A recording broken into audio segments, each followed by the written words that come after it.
Hello दोस्तों, कैसे हो आप। तो आज मेरी नई वीडियो आई है। साला मेरा थोड़ा गला भी मेरा ख़राब है, सॉरी। तो आप आज का टॉपिक है अपना दोस्तों, जैसे कि आप देख रहे हो CD044017B है। डिकोड काउंटर से आईसी है। 10 आउटपुट्स होती हैं इसकी, वो भी डिकोड में होती हैं। तो अब आगे बढ़ते हैं, मैं आपको बताता हूँ। ये 10 मेगा हर्ट्ज़ का होता है और VD 10 वोल्ट का होता है। ये 10 वोल्ट तक आप इसमें दे सकते हो, 5 से 10 वोल्ट जैसे भी दे सकते हो। इसके एप्लीकेशंस देख लीजिए। पहले डिकोड के लिए होती हैं, बाइनरी काउंटर के लिए, डिकोडिंग के लिए होती है। जो बाइनरी डिकोडिंग होती है उसके लिए यूज़ होता है। फ्रीक्वेंसी डिवाइडेशन के लिए होता है। जैसे फ्रीक्वेंसी होती है तो उसको थोड़ी देर बढ़ाई जाती है, मतलब फ्रीक्वेंसी डिवाइड कर देता है, उसमें काम आता है। काउंटर कंट्रोल के लिए काम आता है। टाइमिंग के लिए कंट्रोल आता है। ये भी इसमें भी टाइमिंग कंट्रोल हो जाती है, यानी कि एक के बाद एक कोई चीज़ चालू करनी हो या फिर किसी मशीनरी को चालू करना हो एक के बाद एक, तो वो भी चालू हो जाता है। कंट्रोलर है एक तरह का, ये भी हो जाता है। डिवाइड बाय एंड काउंटिंग, यानी कि नंबर ऑफ काउंटिंग से इसमें आप कर सकते हो ऐड टू ऐड करके। तो अब आगे देखते हैं इसका स्ट्रक्चर। तो इसमें 16 पिन बेसिकली होती है दोस्तों। सो मैं आपको दिखा देता हूँ अपना बेसिकली। वैसे तो ये भी डायग्राम जो आप देख रहे हो, ये भी डायग्राम सही है। CD4022B ये भी काउंटर आईसी है। तो मैं अभी आपको बताने जा रहा हूँ CD4017B के बारे में। तो आप जैसे कि देख रहे हो, डिकोड डेसिमल आउटपुट है, यानी कि इसकी कुछ आउटपुट्स हैं। इसमें 9 आउटपुट्स दी हुई हैं। 0 से 9 यानी 10 आउटपुट से मान लो 9 से 0 से 9। तो बेसिकली सबके एक ही जैसी होती है। तो मैं आपको दिखा दे रहा हूँ ये वाले डायग्राम। तो इस वाले डायग्राम थोड़ा बहुत आपको ना दिख रहा हो तो सॉरी, फिर भी मैं बता देता हूँ आपको। जो यहाँ 10 नंबर लिखा है सबसे ऊपर, वो 10 नहीं है, एक्चुअल में वो 1 है। वहाँ डॉट पड़ा हुआ है। डॉट का मतलब ये होता है कि आप आईसी की पहचान कर सको कि आईसी की पिन किस एंगल शुरू होती है, लेफ्ट साइड शुरू होती है, राइट साइड शुरू होती है। तो यहाँ एक कट पड़ा होता है, जैसे कि आप कट देख रहे हो, यहाँ कट भी पड़ा होता है। तो अब शुरू करते हैं अगला अपना स्टार्ट। तो 5 1 0 2 6 7 3, ये है क्या 9 4 8। तो ये क्या है, ये पिन आउटपुट्स हैं। सो ये जो आउटपुट्स हैं ये इस तरह से आउटपुट निकले। 2 नंबर पिन, जैसे 3 नंबर पिन है, 3 नंबर पिन से अपनी आउटपुट शुरू होगी। यानी कि कोई एलईडी आप लगाते हो, 3 नंबर की पहले चालू होगी, उसे 0 से काउंट किया गया है। जैसे 2 नंबर हो गया तो उसे 1 माना गया है, यानी कि पहले 0 वाली चालू होगी, फिर बंद होने के बाद फिर 1 वाली चालू होगी, फिर बंद होने के बाद फिर अपनी 4 नंबर वाली चालू होगी, जो 2 नंबर लिखा है। इस तरह से चालू होगी। अपने पास कितनी पिन्स हैं देखिए, 1 2 3 4 5 6 7 और इसमें 9 10 और 11, इतनी पिनें हैं जो अपनी चलती हैं इसमें, यानी कि डिकोडिंग के लिए काम करता है ये। और इसमें 10 आउटपुट्स दी हुई हैं, अच्छी बात है। तो अब आगे आप दिखाते हैं। 8वीं पिन जो है VSS, यानी कि हमको 8वीं पिन ग्राउंड करनी है। और इसमें से हमें 16 पिन नंबर को उसको अपने सप्लाई देनी है। याद रहे सप्लाई कितनी देनी है, यहाँ से आप दिखा देता हूँ मैं आपको। 5 से 10 वोल्ट के बीच बीच में बताई गई है। ये देखिए 5 से 10 वोल्ट, 10 वोल्ट तक आप मैक्सिमम दे सकते हैं आउटपुट इसमें। सो अब आगे चलते हैं। 10 वोल्ट तक यार दोस्तों चलेगा ये। बाकी इससे आप रिले भी ऑपरेट करा सकते हो। 10 वोल्ट की कोई भी रिले हो उसको आप ऑपरेट करा सकते हो, ये ऑपरेट हो जाती है। तो रिले से अगर ज़्यादा हाई वोल्टेज का आपको काम करना है तो रिले आप ले लीजिए 20 एम्पियर 10 एम्पियर का, उसके हिसाब से आप बल्ब भी चला सकते हैं। उसकी मैं वीडियो सेपरेट बना दूंगा। सो पहले मैं ये वीडियो दिखा रहा हूँ, पहले भी और भी वीडियो बनाता हूँ मैं। पहले डाटाबेस दिखाना बहुत ज़रूरी होता है कि दोस्तों डाटाबेस बहुत से बच्चे ढूंढते हैं, डाटाबेस को मिलता नहीं है। सो इसीलिए बना रहा हूँ मैं वीडियो। 15 नंबर पिन है रीसेट। रीसेट का मतलब दोबारा से स्टार्ट होना किसी चीज़ का। अगर मैं कहीं बीच में लगा देता हूँ कैरी आउट में, तो ये रीसेट होकर दोबारा वहीं से स्टार्ट होगा। अगली जो अपनी एलईडी है वो नहीं जलने देगा। तो इसके वीडियो में अलग से बना के दिखाऊंगा। तो आगे चलते हैं। 13 number carry inhabit. Carry inhabit जो है क्लॉक इनहैबिट है। इसको क्या करना होता है, इसको हमको ग्राउंड करना होता है 13 नंबर पिन को। 12 नंबर कैरी आउट।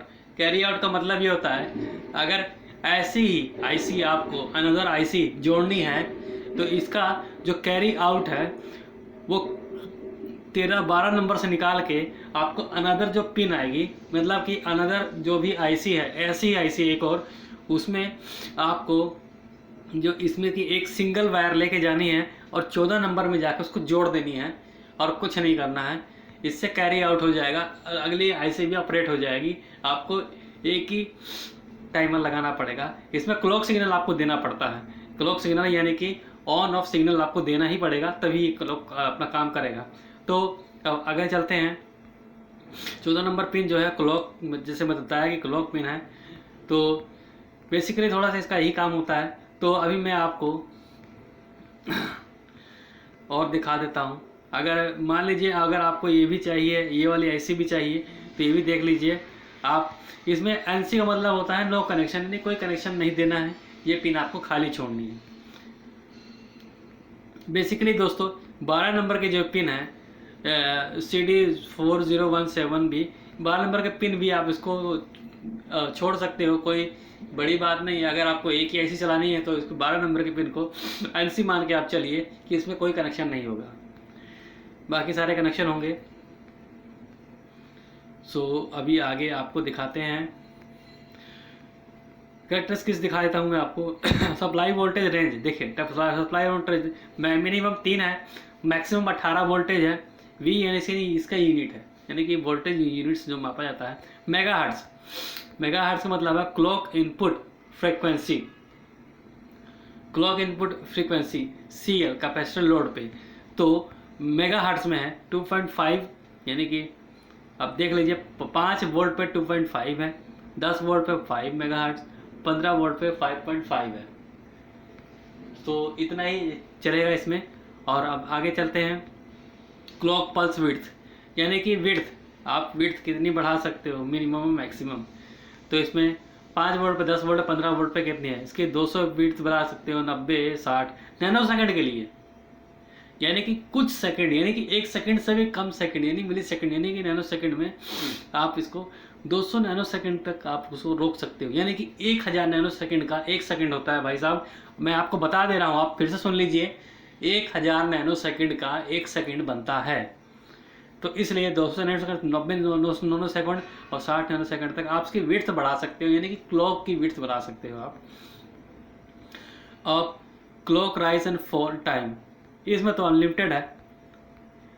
और इनपुट एंड हैबिट सेटअप का जो भी है नैनो सेकंड में लिए है, इसमें भी नैनो सेकंड का ही है।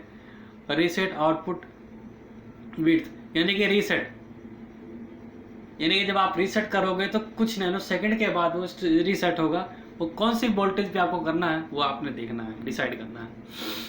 रीसेट रिमूवल टाइम, ये आगे सब अपना अलग अलग है, यानी कि अलग अलग आईसीओ की वजह से 5 से 10 15 वोल्टेज तक होती है। मगर 15 वोल्टेज आप नहीं, 10 वोल्टेज आप कर सकते हो। सबसे बढ़िया है 10 वोल्टेज आप रखो, 15 वोल्टेज में मत दो। 15 वोल्टेज में हो सकता है ये डैमेज कहीं होना, क्योंकि कभी कभी क्या होता है हम कहीं आईसी खरीदने जाते हैं तो हमका आईसी का मैन्युफैक्चरिंग चीज़ ही नहीं पता होता है कि कौन सी आईसी। हम जैसे मान लीजिए कि हम किसी दुकान में गए और हमने आईसी मांगी, भाई कि ये चाहिए, तो उसने आईसी निकाल दे दी। उसने ये नहीं बताना है आपको कि ये ओरिजिनल आईसी है या फिर चाइनीज़ आईसी है या फिर किसी और मैन्युफैक्चरिंग डिपार्टमेंट का है। तो इसलिए आप 5 से 10 वोल्टेज तक इसको कैरी करें, बढ़िया रहेगा। सो इसमें कुछ फ्लिप फ्लॉप आईसीज देखिए, फ्लिप फ्लॉप आईसीज भी लगी होती हैं। ये फ्लिप फ्लॉप आईसीज हैं जो आप देख रहे हैं, DC-Q5, ये फ्लिप फ्लॉप आईसीज हैं जिसके द्वारा ये सारी, ये जो अपने आप देख रहे हैं एरो के ऊपर, ट्रायंगल के ऊपर, एक्चुअली ट्रायंगल नहीं है, ये भी एक सिंबल है, कंपैरेटर का सिंबल है ये सारे कंपैरेटर्स हैं। और ये जो आपको डी की तरह दिख रहा है, ये एक्चुअल में ये डी नहीं है, ये है और गेट, ठीक है जी। ये एंड गेट होगा, ये एंड गेट है। तो इससे क्या होता है, एंड गेट और गेट में अलग अलग गेट्स होते हैं, उसके बारे में भी आपको बता दिया जाएगा। सो पहले इतना ही बस याद रखिए, एग्जोर गेट होता है, नोर गेट भी होता है, बहुत सारे गेट्स होते हैं। तो ये कुछ गेट्स से मिल के ही बनता है ये, ऐसे नहीं कि भाई साहब ऐसे ही बन जाएगा। तो अब देखिए क्लॉक सिग्नल, आपको क्लॉक सिग्नल देख रहे हैं कि ऊपर जा रहा है नीचे जा रहा है, पल्सेस के हिसाब से ये जो क्लॉक सिग्नल्स चल रहे हैं, सबसे ऊपर दिखा रहा हूँ मैं क्लॉक सिग्नल, ये पल्स है, ऑन ऑफ, ये रीसेट है, एक बार रीसेट किया चल भाई, दूसरी बार रीसेट किया चल भाई। और उसके हिसाब से ये देखिए पहली पिन कैसे ऑन हो रही, फिर दूसरी पिन, तीसरी, चौथी, पाँचवीं, छठवीं, सातवीं, अगर बीच में कहीं मैं रीसेट मार देता हूँ, माने तीसरे नंबर पर रीसेट मारता हूँ, तो दोबारा रीसेट होके 4 नंबर पे नहीं जाकर फिर 1 नंबर से 0 नंबर शुरू हो जाएगा। तो ऐसे रीसेट होता है, अगर बीच में कहीं भी मैं दबाता हूँ या बटन दबाता हूँ, कुछ भी करता हूँ, ऐसे हो जाता है।